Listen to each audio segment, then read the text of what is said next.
Դեմոկրատիա, օրենք, կարգապահություն կուսակցությունն առաջարկում է ծրագրեր, որոնք ի զորու է իրականացնել, համոզված է կուսակցության մամուլի քարտուղարը։ Ըստ Աննա Հայրյանի, քաղաքական ուժը գալիս է իշխանության ոչ միայն խոսելու, այլև խոստումները իրականացնելու համար։ ԴՕԿ-ը քարոզարշավը մեկնարկել է ըստ իրենց խորհրդանշական ձևով մայիսի 9-ին։ Ծրագրերը ներկայացնում են հարցազրույցների միջոցով։ Առաջիկայում խոստանում են նաև ակտիվ փողոցային քարոզարշավ, քաղաքացիների հետ անմիջական շփվելու, հուզող հարցերին պատասխանելու եւ խնդիրները գույքագրելու համար։ Կուսակցության նախընտրական ծրագրում անդրադարձ կա բռնի տեղահանված արցախցիների վերադարձի հարցի վերաբերյալ։ Աննա Հայրյանի խոսքով վերադարձը անխուսափելի է։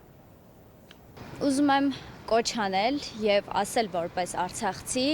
որ Արցախ վերադարձ պարտադիր լինելու է, արցախցիները վերադառնալու են իրենց հայրենի հող եւ ոչ ոք չի կարող արցախցիների հայրենիքը միանձնյա որոշումով վաճառել։ Չի կարող Արցախը վաճառվել մեկ անձի կողմից։ Այսինքն, եթե Հայաստանի Հանրապետության վարչապետը 2019 թվականին Արցախի հրապարակում գոռում էր Արցախը Հայաստան է եւ վերջ, ինչպես ստացվեց, որ 2022 թվականին Պրահայում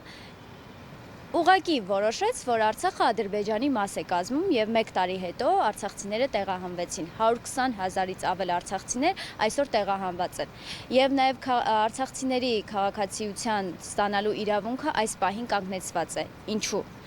Որ Նիկոլ Փաշինյանը արդյոք վախեր ունի, որ արցախցիները իրեն ձայն չեն տալու, դրա համար է կասեցված։ Ինչով է դա պայմանավորված։ Կուզենայի այս հարցին պատասխանեի մեր պատկամարմինները եւ կառավարությունը։